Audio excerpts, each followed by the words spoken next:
Small Town Redditors. What's the weirdest unsolved crime in your town, old or new? About 30 years ago, a refuse worker found the badly burned body of an 18-month-old boy amongst the bags and recycling. Forensics deduced that due to the condition of his liver, he died less than a week before his body was found. Hospital and medical records were used to establish that nobody in the county was missing a child. He doesn't have a name on his gravestone. Edit, it was in Cumbria, England. The police likely didn't retain a DNA sample, or we might have heard something about familial DNA by now. The local police aren't very good. Look up the case of Poppy Worthington as an example. Most local people assume he died of SIDS, then his parents panicked and tried to conceal his body. Whoever did it must have had an element of local knowledge in order to know where to put the corpse. There is a street in my city called Park Avenue. It's a very small city, mostly blue collar. In 2005, a newborn baby boy was found dead near a factory on Park Avenue. Doctors could tell he was born alive and likely lived for a few hours before he died. I don't know if he was abandoned, left to die, or killed in some way. That info was never released.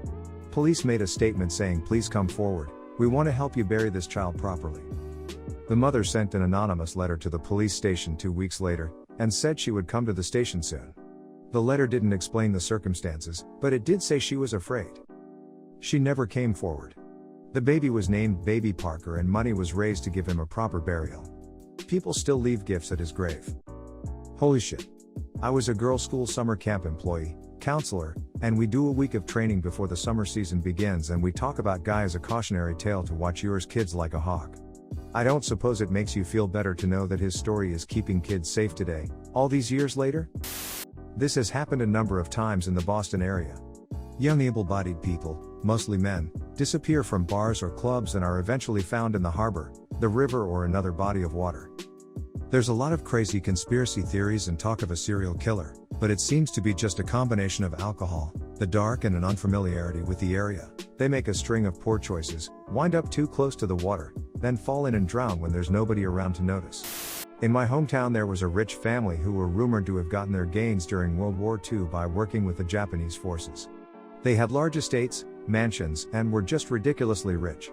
One day the entire family disappeared and their houses and most of their properties were either burned down, destroyed, or missing. No one knows where they went or if they are even alive. The most likely explanation was that they lost a lot favors and money, so they either run away or killed themselves deep in the mountains.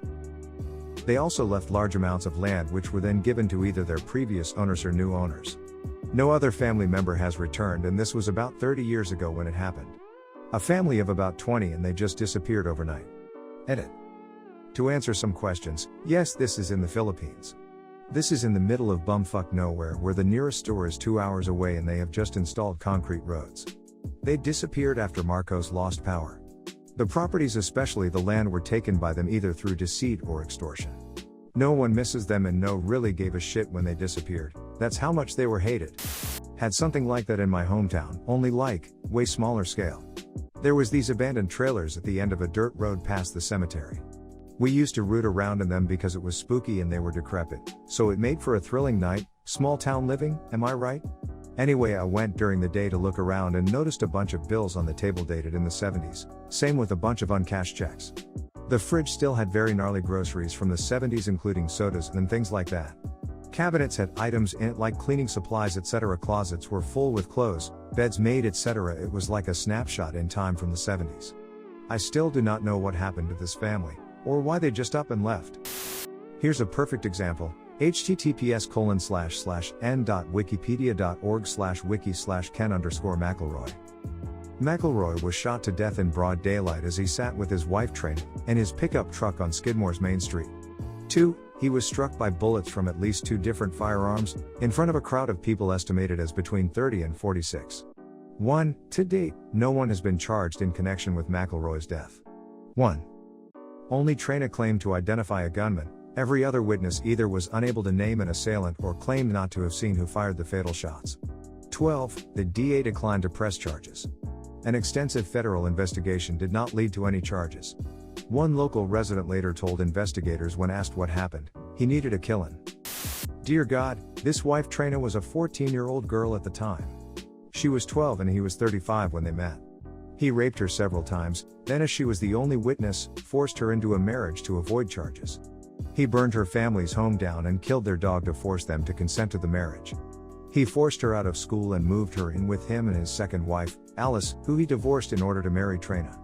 After the birth of Trina's baby at 14, both Trina and Alice escaped together back to Trina's parents' home. He found them and once again burned her family's home down and killed their new dog, and took them back by force. I have to agree. This man needed a killer. The comment says he might have owed gambling debts to the mob. Sounds like suicide to me. XD. Reminded me of a quote in a Terry Pratchett Discworld novel. Murder was in fact a fairly uncommon event in Ankh-Morpork, but there were a lot of suicides. Walking in the nighttime alleyways of the Shades was suicide. Asking for a short in a dwarf bar was suicide. Saying got rocks in your head to a troll was suicide. You could commit suicide very easily, if you weren't careful. Back in 2001, a friend of my friend had been secretly chatting online with a guy from Canada. They had made plans to meet up in Windsor or Detroit. A few days later, her body was found dumped in the woods. After doing some digging, police got a hold of the Canadian guy. He said he went to meet her, but she never showed, so he assumed she had stood him up. His story checked out. One suspect was this coworker, but a few months later he did a murder/suicide to his mom, so they could never get the truth out of him. It's been a cold case ever since. Edit, this was her coworker, not Canada guys. She would have traveled 7 to 8 hours to meet the guy in Detroit/Windsor, assuming she even made it out of town. Pretty recent, January this year.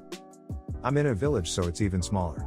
I live right next to a river, and one day after rain my grandpa went searching for snails, but he found a head still with some flesh. A neighbor had also found an arm around the same time. The police were called, they found the body and a few dogs chewing on it, but it was in a bag hanging from a tree above the river. At first it was assumed it was from the big city thrown into the river, but no, it's hanging from the damn tree. The weirdest thing is that the woman was not from the village itself. Not sure if Arlington TX counts as small. I mean, it is smaller than Fort Worth and Dallas, but the one that stands out is 8-year-old Amber Hagerman's abduction and murder.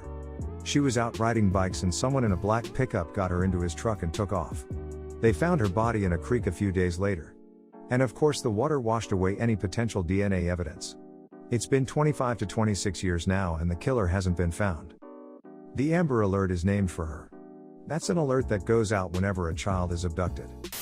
Late 90s, a natural gas compressor station was built next door to me. Entire neighborhood protested it hard. But we were just dumb farmers, and gas companies have money. Shortly after it was built, in the middle of the night, it sprung a leak. Compressed gas spewed into the air like a geyser and there was now a jet black cloud next door. Not that I could see much anyway at that hour. The sound it made was so loud, it would make a foghorn sound like a squeaky toy. Anyway, we evacuated, GTFO to the other side of town to some family and watched the news. Apparently it ended quickly enough. They estimated $13 million worth of natural gas was shot into the environment. So we go back. Reporters talk to my dad and stuff. Then 2 men show up, hand something to each news company, and everyone leaves immediately. My family and my neighbors are standing there like WTF? Where did the reporters go? Within the hour, it was no longer on the news. If you Google it, you'll find no trace of it. They just made that story disappear. Speaking of not reported accidents. My dad worked in a factory that did some kind of processing of chemicals that went to do something with food. I don't know much about it or what he did, I just know he hated the job. Well, the one day my dad decides to call out sick, the entire factory explodes. 3 people died. Half the tiny town it was located in was evacuated. Some homes were destroyed. Huge deal. Then, nothing. Dad got 3 months of pay randomly deposited in his bank account. He was sent a thanks for the many years of work, but we are closing our doors. Letter, and nothing ever came of it.